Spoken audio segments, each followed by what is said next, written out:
The oceans are overfished, full of rubbish and noisy vessels, and explored with seismic blasts. But currently only 5% of the sea around South Africa falls within the marine protected area. Now, according to the 2014 State of the Ocean and Coasts report, the direct value of marine ecotourism to the SA economy is estimated at 400 million rand, and its indirect value at more than 2 billion rand. The combined economic benefits from coastal resources are estimated to be at around 35% of South Africa's annual GDP. Now, a campaign to show South Africans what life would be like without our oceans aims to change attitudes and remind us all of just how much we depend on them. The campaign is the brainchild of conservation group Wild Oceans, and we're joined now by Executive Director Dr. Jean Harris and campaign lead Lauren van Nijkerk. To both of you, thank you so much for your time this morning on the AM report. I think, Dr. Harris, let's begin with you and give us a sense. I've just touched on the kinds of challenges our oceans do face, but give us an in-depth sense of what the reality is now. Good morning, and thank you for having me on the program. You know, the oceans are under huge threat at the moment. You know, if we look at it, it goes from the pollution that is so evident, plastic pollution, but overfishing is undoubtedly one of them, and illegal fishing, so the ability to be able to ensure that we do things sustainably in our oceans. Climate change is also really having an impact. We are seeing acidification of the oceans, and we are seeing warming. Now, this is incredibly important because the oceans help to regulate our atmosphere.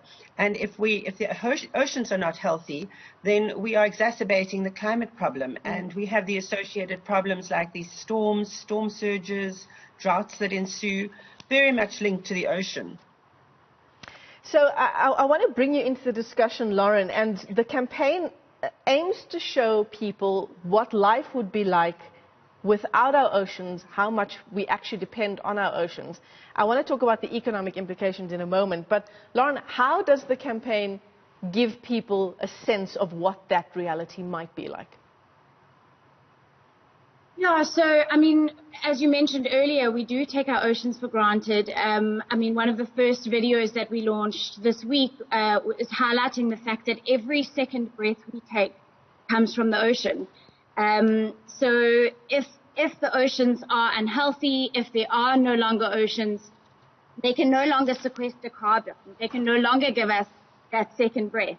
And what we depict is a family just kind of walking around with an oxygen tank just to carry on with life. Wow. There's video content depicting a fisherman that feeds his family by going out and fishing every day. And if the oceans no longer have fish, if the oceans are unhealthy, they can no longer keep giving us everything we keep taking.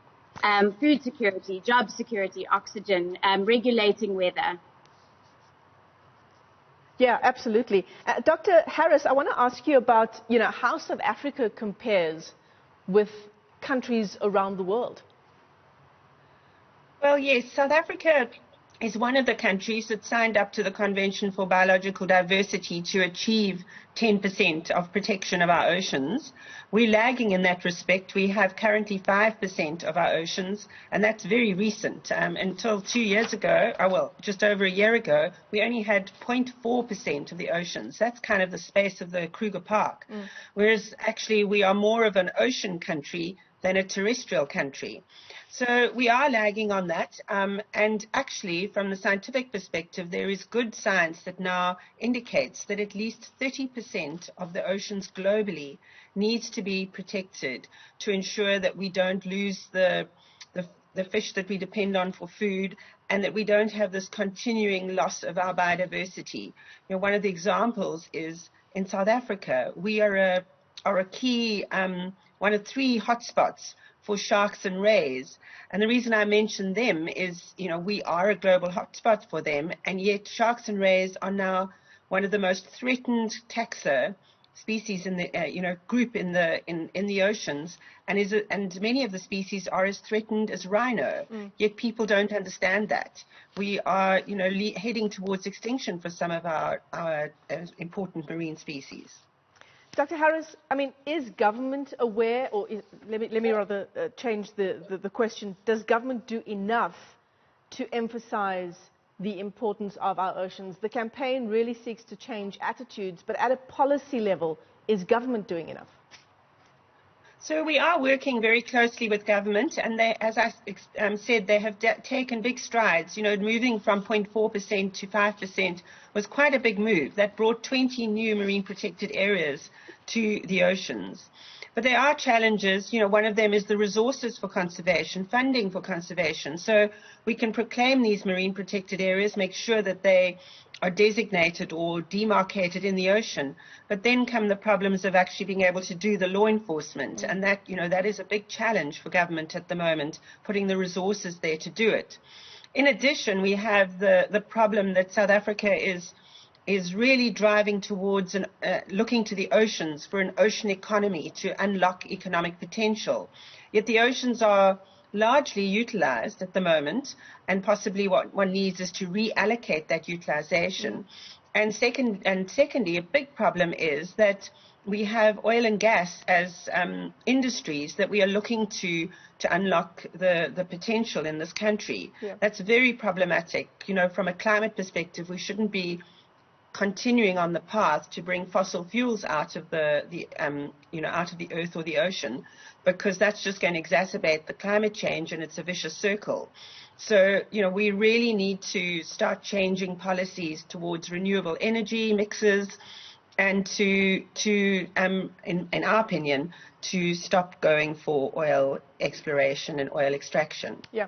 And Lauren, I mean, in terms of the other practical ways that every single South African can get involved in a campaign like this, just one thing that comes to mind is, you know, stopping the use of things like single-use plastics. Absolutely. So there's kind of small, tangible, practical things that people can do, just changing your decisions and your behavior in everyday life, deciding to take your reusable coffee cup to get your takeaway coffee, saying no to straws, taking your fabric shopping bag when you go to the store. There's also an amazing app. It's called the Sassy app, SASSI. It's an amazing app that WWF developed, and when you are looking to consume seafood, when you're sitting at a restaurant, you can check out that app and it can tell you whether the fish that you're about to consume is sustainable, if the stocks are stable, etc. It'll have a nice green light that basically says you can consume this fish.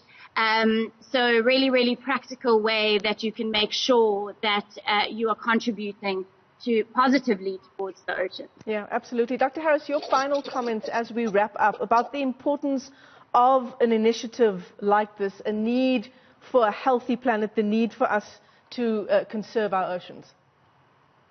Well, as I said, you know, this globe, this planet that we are on is a blue planet. Much more water, 90% water. And we depend on it for so many of what people call services, like food security. People live very close to the ocean. The biggest populations are around the coast. And, you know, if we had unhealthy, as the oceans become unhealthy, this planet becomes an unsustainable place for us as humans to live in. But it's not only about us. We are losing species. We are losing habitat in the oceans. And it's now urgent that we act on it. You know, we're at break point. We need to act now. Absolutely. Well, to both our guests, thank you so much this morning for joining us on the AM Report. That's Dr. Jean Harris and Lauren van Nijkerk joining there. A new campaign outlining and emphasizing the importance of oceans conservation.